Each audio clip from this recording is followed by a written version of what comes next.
Hello and welcome to Leaders of Tomorrow, India's only daily television platform for small businesses. Over the past 7 years, we've understood what matters most to you, the entrepreneur. And in year 8, we're taking head-on 2 of your most pressing concerns, that of funding and mentoring. I'm Sunanda Jayaseelan. On tonight's show, a very special masterclass on philanthropy and entrepreneurship with one of the best-known entrepreneurs in the country, Adi Godrej, a man who needs no introduction. I spoke to him about his very journey and his experiences really over the past several decades here in the country, being in India Inc. I asked him his advice for small businesses and also why philanthropy is something that's so close to his heart. Take a listen.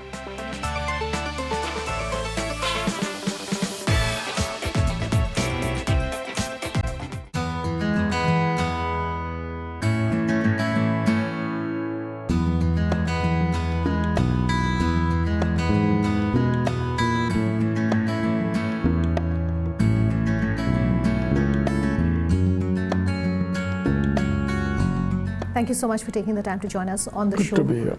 Today, Mr. Godrej. It's a pleasure having someone like yourself with your 50, 60 years of experience when it comes to working here in corporate India, talking directly, talking face-to-face to our small businesses, telling them nuggets and really experiences that you've had, which have helped you and would serve as great advice for the entrepreneurs watching this interview. I want to kick this off by talking to you about something that I've read.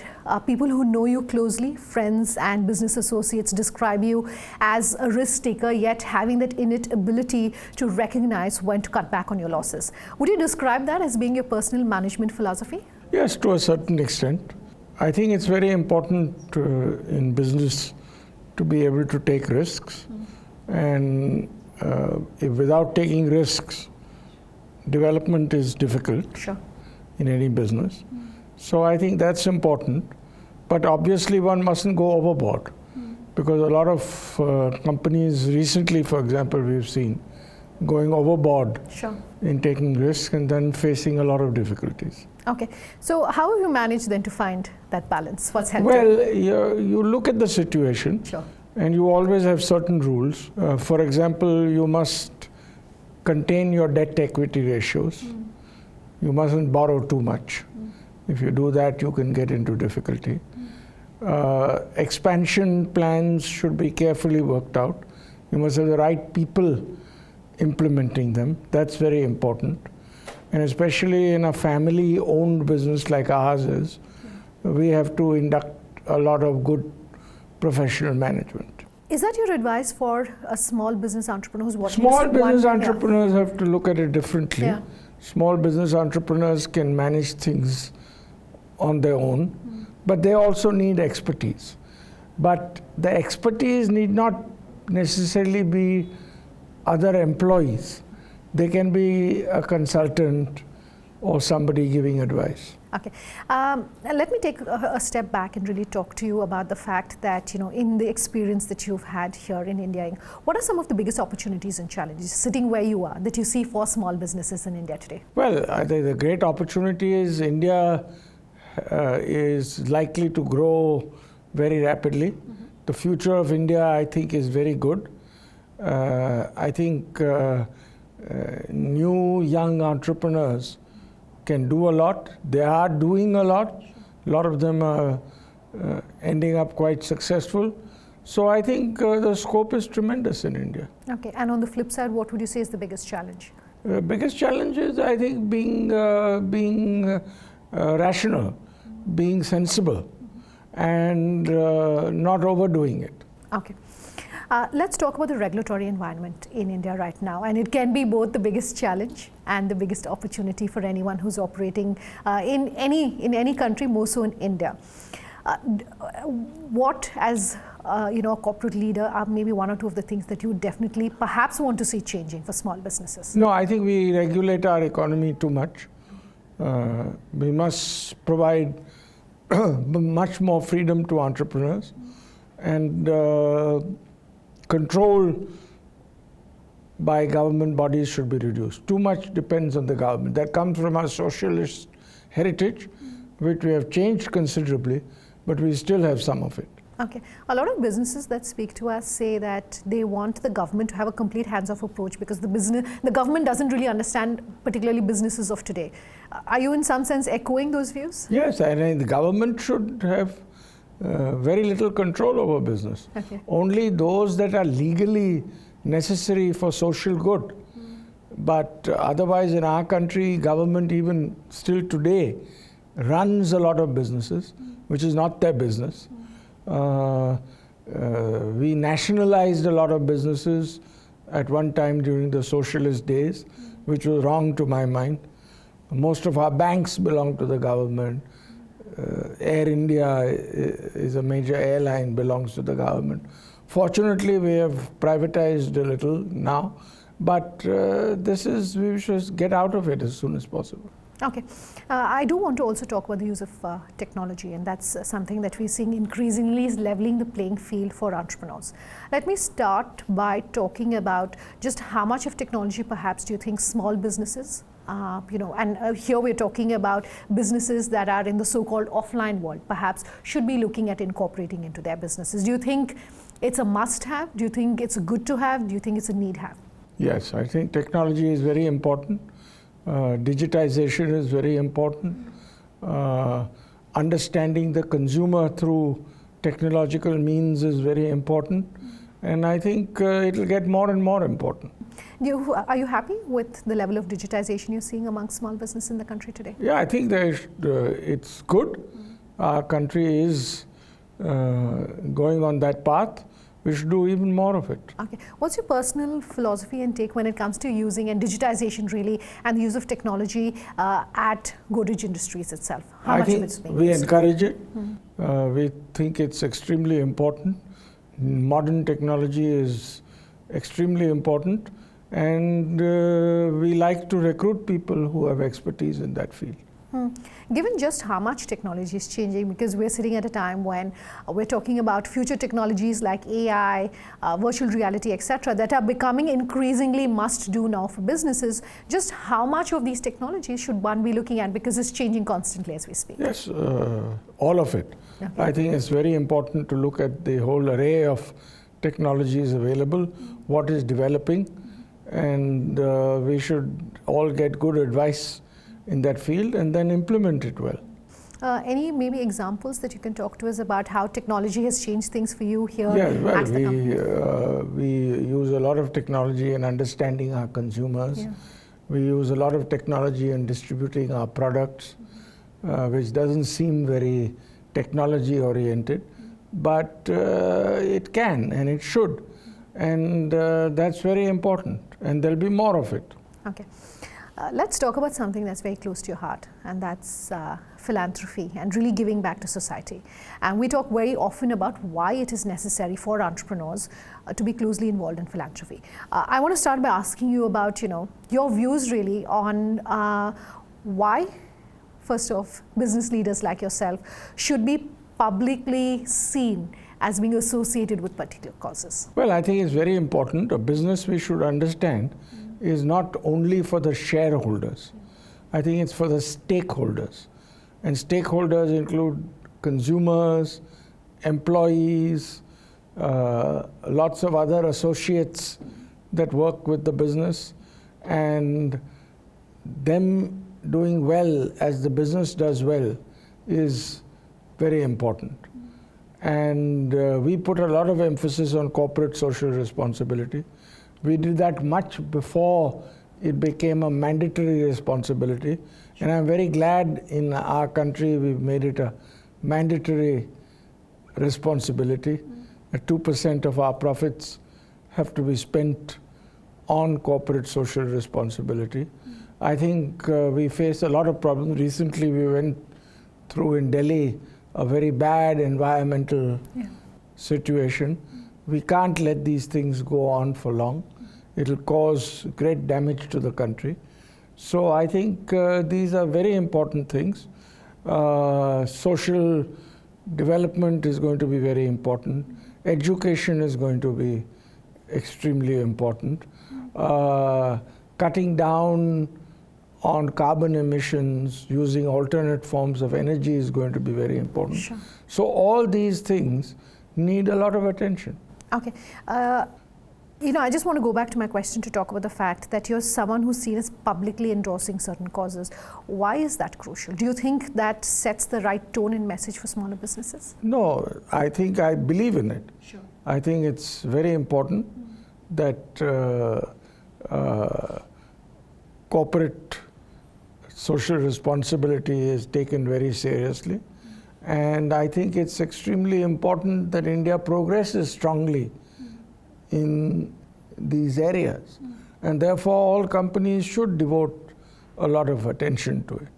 And we're going to run out of resources if we do not pay attention to saving these resources, water, power, alternate forms of energy, etc., are going to be extremely important. Okay. I do want to go back to what you were saying in terms of CSR and CSR spends, and a lot of experts differ from you in the fact that they say that philanthropy and CSR is not something you can mandate, whether it's 2%, whether it's something else, and it has to be something that comes voluntarily. What would you have to say to them? Yes, it's true. Yeah. And so obviously some people who are mandated will do it just for the sake of doing it, and other people will use that to do good. And I think if you use the CSR budgets sensibly and do well and do something that helps the community, I think you will benefit a lot. For a large group like ours, which has a lot of consumers, we have about 750 million consumers in India. Sure. Who use our products. So it has a good effect on them also if we are an admired company.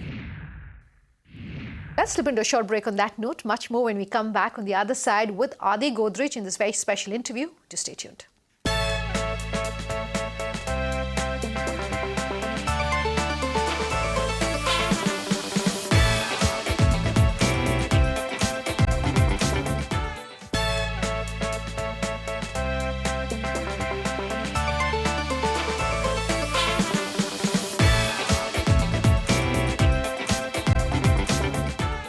Welcome back. With us here on Leaders of Tomorrow, and tonight we're bringing you highlights of a very special masterclass that I did with Godrej Group on philanthropy and entrepreneurship.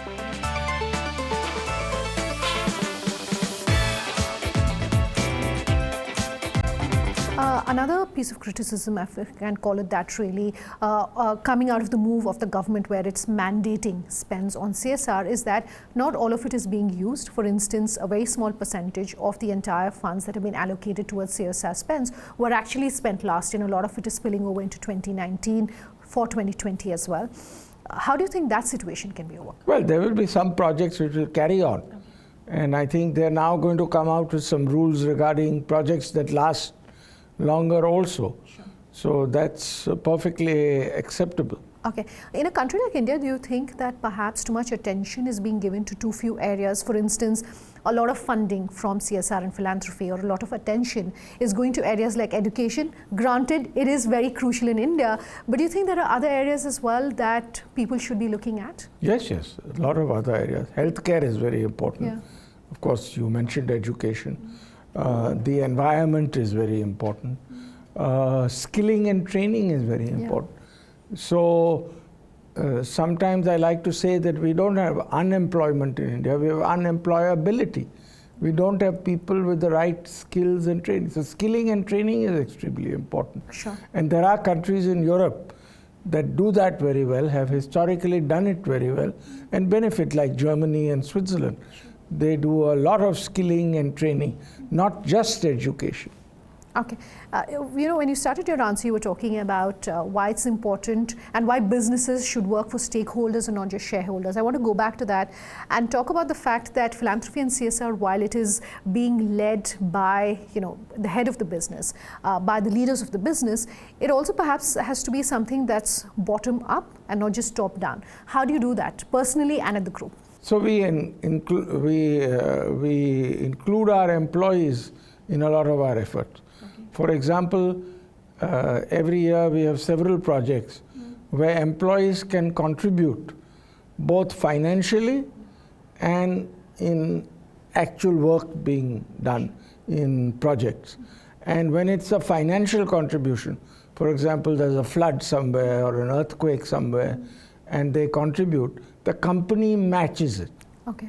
So it further encourages them because they know twice the amount will get spent that they donate. So you were talking about skilling and you're talking about young people. I want to combine the two and talk about the fact that a lot of organizations that are involved in the area of CSR and philanthropy say it's very hard to attract the right talent, particularly young people who want to be involved in the social sector, maybe because of perception that it's boring, maybe it's because of perception of how much these jobs pay, etc. What's your comment on that? No, I think it's not difficult to attract good people. Okay. To these. It's a question of proper training, and it need not be a full-time job. There are a few people who will be involved in it full-time, but you can part-time get a lot of help from a large number of one's employees in these fields. Okay. Besides, of course, mandating the CSR spends, what should be the role of the government according to you when it comes to CSR and philanthropy? Just supervising, making rules. Government should not have its paws in too many things in the country, in the economy, to my mind. Let's talk the big picture on skilling, and I just want to pick up on that. And I do know that you have an initiative here at the Godrej Group called Good and Green. And I want to talk about the skilling aspect of that. Every year you're committed to training thousands upon thousands of young people with the right skill sets needed. And that's something very crucial. Any industry that you look at doesn't have more than 20 to 25% of young people who are employable for the jobs that they're being hired at. One, I want to get your comment really on how perhaps you see things changing when it comes to employability of young people entering the workforce and how you are changing that at the Godrej Group. I think if more such training is provided by more such companies, I think it will certainly improve. For example, we have a program where we teach housewives to provide hair coloring in their homes. They can start little studios in their home where they do that. And we are in that business, so it helps us. Sure. We are in the poultry business, so we train people to have poultry farms.